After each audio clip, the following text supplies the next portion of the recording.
Alright folks, it's the test result for graphene battery video that some of you guys have been waiting for, some of you guys have been pestering for, and some of you guys are just a bunch of cunts. But it's okay because you're not going to get everything that you want in this video either. I'm just going to put that out there. Certain things require NDAs, things like that, and you can't really show data for certain stuff. But I can show you a very, quote, close representation of the data. In other words, the same fucking thing, except you guys don't get to see the actual printouts. These are the cells, and yeah, there's some numbers on it from the original manufacturer that made those graphene cells. These are some new ones. They're 100% graphene. There's goods and there's bads. So knowing that there's bad side effects here and lots of room to improve on, you know, I'm not sitting there trying to sell you a bunch of horse shit. Here it goes. So I'm going to go over here to the board and I'm going to show you guys. This is kind of like a chart, and this is a milliamp hour percentage and then over a number of charges. Now, most of the tests were done far beyond 100, but I'm going to explain why I only did 100. So when you get a battery, normally it'll have the typical cells had something right in here. Here's the typical ones, and it would go out, and after 100% charges, right about here, it would be 97.9% charge density, okay, of this milliamp hours. Now, I can't tell you the exact number, but we already knew what the numbers were in another video, and it just continues going, and they'll flatten off, and you can see how this curve goes down. Okay, now, what we had done is added 50% graphene to the matrix. So these cells were with graphite in part of the battery and then activated carbon in the other part, okay? So what we did is we cut the graphite in half, added graphene to it, and I'll explain that. That was just a miscommunication, but at the same time, the results were pretty good. They were more like up here, and they would hold up to, this is kind of a neat thing, watch this, 99.7 after 100 charges. They were very durable, and they were better. They were much better cells. Here's the thing.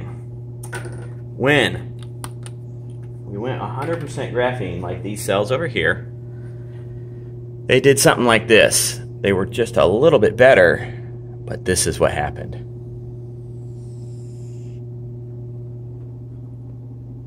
Very bad life. Yeah, they started out better, but after about 10 times, 20 times of charge and discharge, not so great. See why I'm not bullshitting you? No one would tell you. Everybody would rose color it and say, oh yeah, it's great. It had initial charge density. No, just a little bit better, but it didn't last very long at all. In fact, the cells were quite terrible, to be honest. And here's the thing. We actually kind of figured out what it was. And I'm going to draw it. So in the matrix, you got these giant pieces of graphite, okay? Now, of course, they're layered, okay? And, well, they wouldn't be crisscrossing, sorry. You got these giant pieces of graphite in the normal cell, and the electrolyte is going to get in there and get in between there and have pretty neat things. Now, higher surface area, a lot of these activated carbons have like little, this is exaggerations, of course, guys, and then you're going to get a lot more stuff in there. Well, with the graphite, sometimes it's intercalated, so some of the material gets in the middle of it. Now, that means it's going to be slower charge and discharge when it intercalates, but at the same time, you're going to pack more energy in there. All right, so that's that. With the graphene added, we had little flakes offshoot like this. And so then that's how you got the extra charge discharge, and it charged pretty quick and, you know, nice and decent. Okay, it had really good charge discharge properties. It lasted very, very well. It was pretty neat. 50/50s. Here's the problem. We went with graphene, and we'll just say that this is the collector. Of course, you have the flakes, okay, and the flakes are all around here. But there's this thing. There's a gap between these, or if this one's touching, there's still a gap. So what happens is your resistance goes through the roof, which is cool because you could add a lot more current, you know, without it technically, you know, burning up. But it slows down that, and it allows for that dielectric crystallization to form in between the flakes and craps out the battery life. See what I'm saying? So I talked to some certain people that I know about this, and if we were able to get bigger diameter flakes, these big flakes, that's when you get better results. And even if they're thicker, we can get quite good results. So guess what I've been up to? Making, well, not this, I've been making these, trying to make these. So we're working on this. We're fixing it. But again, this was the problem with the cell. There's a series of problems, and not that great, I'm telling you. Now the 50/50 was good and all, but again, it had moderate, well, it had good results, but the company that we're working with didn't see it as that great.